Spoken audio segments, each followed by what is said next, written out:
আবার চলে এলাম সকাল সকাল নতুন আরও একটি ভিডিও নিয়ে। বড়মশাইকে অফিসে পাঠিয়ে দিয়েছি। আমার সকালের পুজোও হয়ে গেছে। এরপরে লেগে গেলাম নিত্যকর্মে। সকালবেলায় দরজা জানলাগুলো খুলে দিচ্ছি। এরপরে এই যে মেশিন লাগিয়ে দিচ্ছি। আর ভিডিওটি কেমন লেগেছে এটি অবশ্যই কমেন্টস করে বলো। লাইক করতে একদমই ভুলো না। আর আজই যদি প্রথম আমার পরিবারে এসে থাকো তাহলে প্লিজ সাবস্ক্রাইব করে আমার পরিবারের সদস্য হয়ে যেও। মেশিনে জামা কাপড়গুলো লাগিয়ে দিব। এই মেশিনটা হয়েছে আমার বড্ড কাজের গো। এখন ভাবি মেশিন যদি একদিন খারাপ হয়ে যায় তাহলে কি অবস্থা হবে। খুব হেল্পফুল জিনিস। জানো, যখন আগে আমার ওয়াশিং মেশিন ছিল না তখন আমাকে অনেকেই বলতো যে তোমার এত কাচা থাকে প্রতিদিন, এই জামা কাপড়গুলো কাচার জন্য তুমি একটা ওয়াশিং মেশিন নাও। বড্ড ভয় ছিল ওয়াশিং মেশিনে যে হয়তো জামা কাপড় পরিষ্কার করে কাচবে না। কিন্তু সত্যি মেশিনটা 100% রেজাল্ট দেয়। হ্যাঁ, জামার কলার, হাতা যেখানে একটু বেশি নোংরা হয় এগুলো আলাদা করে একটু ডিটারজেন্ট দিয়ে ঘষে তারপরে মেশিনের মধ্যে দিতে হয়, তাহলে একদম পরিষ্কার পরিচ্ছন্ন হয়ে যায়। আর আমি মনে করি ফুল অটোমেটিক ওয়াশিং মেশিনটা নেওয়া বেশি প্রয়োজন। সেমি অটো হলে আবার ঝামেলা, এই এসে জামা কাপড় কাচা হলে জল পাল্টাও, আবার শুকানোর জন্য আবার আর একটা ড্রামের মধ্যে দাও। এই ভালো, এই যে লাগিয়ে দিয়ে যাচ্ছি, ও কেচে ধুয়ে শুকিয়ে তারপরে বসে থাকবে, যখন সময় হবে তখন এসে নেড়ে দিলেই হলো। জানো, এই ভিডিওটা কিন্তু আমার অনেক দিন আগেকার, জন্মাষ্টমীর আগে। ভাবছো জন্মাষ্টমীর ভিডিও তো পেয়ে গেছি, তাহলে জন্মাষ্টমীর আগের ভিডিও এখন কেন? আসলে ভেবেছিলাম যে জন্মাষ্টমী ভিডিওটা দিতে অনেক দেরি হয়ে যাবে, এই জন্য ওটাই আগে এডিট করে দিয়ে দিয়েছিলাম। জন্মাষ্টমী উপলক্ষে ঘরদোরগুলোও ঝাড়পোছ করে নিচ্ছি। আমি মাঝে মাঝেই ঘরদোরগুলো ঝেড়ে দিই। প্রতিদিনই যেখানে যেখানে ঝুল পড়ে ফেলে দিই, তবুও ঘরদোর ঝাড়লে কোথা থেকে যে এত নোংরা চলে আসে বোঝাই যায় না। ওপর থেকে দেখে কিন্তু সবসময় পরিষ্কার পরিচ্ছন্নই মনে হয়। আর পুজোও চলে আসছে, এক কাজে দুই কাজ হয়ে যাবে। ওপরের ঘরগুলো ঝাড়া তো হয়ে গেল।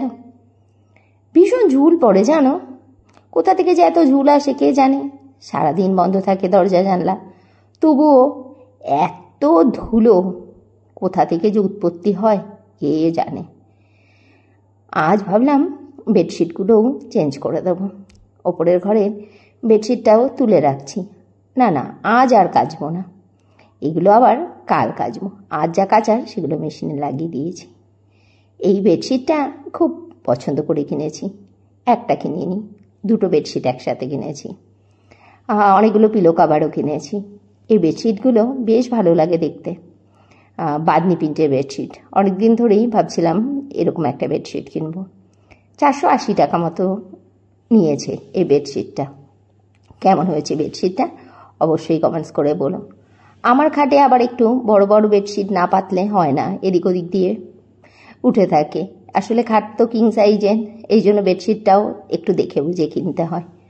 আমার আবার খাটের এপাশ ওপাশ দিয়ে যদি গদিটা দেখা যায় ভালো লাগে না।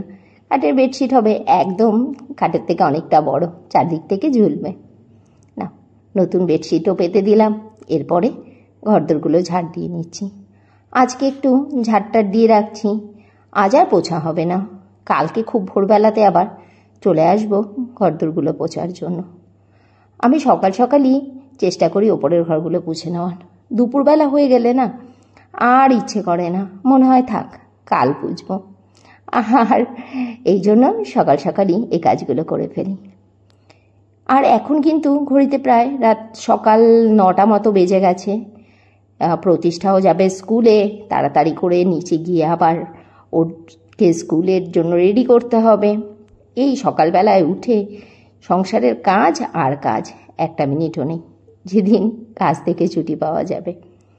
উপরের ঘরগুলো পরিষ্কার করতে করতে এদিকে মেশিনে জামা কাপড়গুলো কাচা হয়ে গেছিল, এগুলোকেও দিচ্ছি এখন নেড়ে। নিচের ঘরের কোনো কাজকর্ম হয়নি জানো। আগে ভাবলাম এই কাজগুলো সেরে নিই, তারপরে নিচের ঘরের কাজগুলো করব।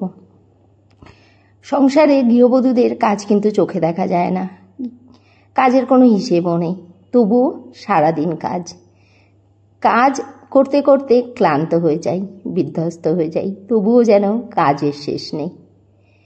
এবার চলে এলাম নিচের ঘরে বেডশিটটাও চেঞ্জ করে দিচ্ছি। আর আমার দুটো ঘরের খাটেই যে গদি রয়েছে, কার্লনের গদি বা তোষক, এগুলো সব কিছুতেই আমি কিন্তু কাভার পরিয়ে রাখি। নিচে যে মোটা গদিটা দেখছো, এখানে আমি দুটো বেডশিটকে একসাথে সেলাই করে তারপরে একটা কাভার বানিয়ে নিয়েছি। আর তোষকের কাভারগুলো আলাদা করে কিনেছি। আর এই বেডশিটটা দেখো, জয়পুরি প্রিন্টের বেডশিট, এর সাথে আবার বালিশের কভারও দিয়েছি। এই পুরো সেটটা দুটো বালিশের কভার দিয়েছি, 5 বালিশের কভার দেয়নি। এই বেডশিটটার দাম নিয়েছে 650 টাকা। আমার খুব পছন্দ হয়েছে দুটো বেডশিটে। এরপরে চলে এলাম অফিস ঘরে। রান্নাবান্নাগুলোও তো করতে হবে। আজ করছি জ্যান্ত কাতলার ঝোল। আগের দিনকে বাজারে গিয়েছিলাম, সেদিনকে একটু বেশি করেই মাছ এনে রেখেছিলাম। এই যে মাছটাকে ভেজে তুলে নিলাম। আলু কাঁচকলা দিয়ে করব মাছটা। ওই তেলেই আলুটাও ভেজে তুলে নিচ্ছি। তারপরে তেলের ওপর জিরে, শুকনো লঙ্কা, তেজপাতা ফোড়ন দিয়ে আদা আর টমেটোর পেস্টটা দিয়ে দিলাম। আর বাড়িতে যে রেগুলার মশলাগুলো রয়েছে, জিরে, হলুদ, লঙ্কা, ধনে, সেগুলোই দিয়ে দিচ্ছি।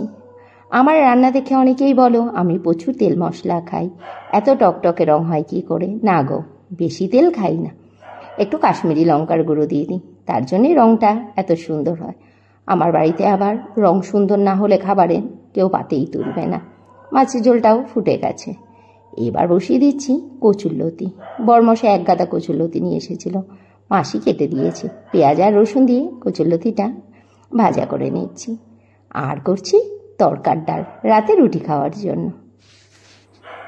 এখন বাজে দুপুর 2:15, আর এখন লাঞ্চ করব। দেখো লাঞ্চে কি রয়েছে। এখানে ভাত, তরকার ডালটা করে রেখেছি, এখনো ফ্রাই করিনি, রাতে ফ্রাই করে নেব ডিম দিয়ে। রয়েছে কচুরলতি, কালকের একটু মোচা ছিল, এটাও গরম করে রেখেছি। আর রয়েছে কাতলা মাছ, যেটা আলু কাঁচকলা দিয়ে করেছি। আবার ফেরত চলে এলাম রাত্রিবেলাতে।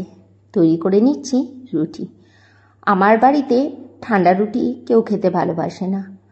আর কেউ বললে কি হবে গো, আমি নিজেই পছন্দ করি না। আমার বাড়ির তৈরি রুটি খেতেই বেশি ভালো লাগে, কেনা রুটি খেতেও খুব একটা পছন্দ করি না।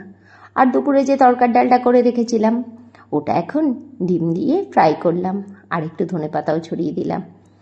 আর দুপুরবেলাতে তো তরকার ডালটা তৈরি করেই রেখে দিয়েছিলাম, অনেকটা কাজ কমেই গেছিল। এবার রাতে খাওয়া দাওয়ার পালা। মাইক্রোওভেনে বরমশাইয়ের জন্য ভাতটা গরম করে নিচ্ছি। বরমশাই আসার সময় কিনে নিয়ে এসেছে মিষ্টি। আজ সিমুই রান্না করেছি। সিমুইটা একটু অন্যরকম করে করেছি জানো। সিমুইটা রান্না করে একটু কাস্টার্ড পাউডার দুধে গুলে দিয়ে দিয়েছিলাম, ম্যাঙ্গো কাস্টার্ড পাউডার। খেতে না অসাধারণ হয়েছিল। আমি আমার ছেলেমেয়ে খাবো তরকার রুটি, আর বরমশাই খাবে ভাত, আর মিষ্টি সিমুই এগুলো তো রয়েছে। তাহলে আজকের ব্লগটা এখানেই শেষ করছি। সবাই খুব ভালো থেকো, সুস্থ থেকো, সাবধানে থেকো। দেখা হচ্ছে আবার নতুন আরো একটি ব্লগ সঙ্গে করে নিয়ে।